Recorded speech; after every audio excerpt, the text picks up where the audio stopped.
Hello everyone, good morning সবাইকে। Agri heart page থেকে আমি আজকে আবার একটা রাস্তা দিয়ে পেরিয়ে যাচ্ছিলাম।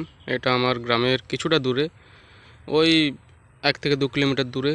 সো আমি পেরিয়ে যাচ্ছিলাম, এখানে একটা সুন্দর ইউনিকভাবে চাষের পদ্ধতি দেখলাম, যেখানে লাগানো আছে পেঁপে, হাইব্রিড পেঁপে, এবং ওর সাথে লাগানো আছে যেটা গাঁদা ফুল বলা হয়, ওর চারা।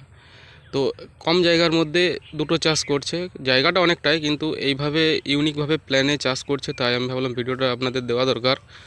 আর আমি আরও কাছে গিয়ে দেখাতাম, কিন্তু এটা বেড়া দেওয়া আছে, পুরো প্রোটেকশন দেওয়া আছে, কারণ এখানে ছাগল আরে অনেক কিছু আসে। তো আমি কিছুটা দেখাবার চেষ্টা করছি আপনাদের, যদি জুম করে কিছুটা দেখানো যায়। তো এই যে দেখতে পাচ্ছেন আপনারা, গাঁদা ফুলগুলোও দেখা যাচ্ছে আর পেঁপে চারাগুলোও দেখা যাচ্ছে, হয়তো বিঘা 4-5 আছে, কিন্তু আমাদের পাশাপাশি গ্রামে এইরকম ইউনিক চাষ আমি আজকে দেখলাম। সো আমি যখনই ঘুরি, যখনই এইসব ইউনিক জিনিস দেখি, আমি এই পেজের মাধ্যমে তুলে ধরার চেষ্টা করি। আপনারা যদি কৃষি রিলেটেড ভিডিও পছন্দ করেন, তাহলে এই পেজটাকে অবশ্যই ফলো করে রাখুন।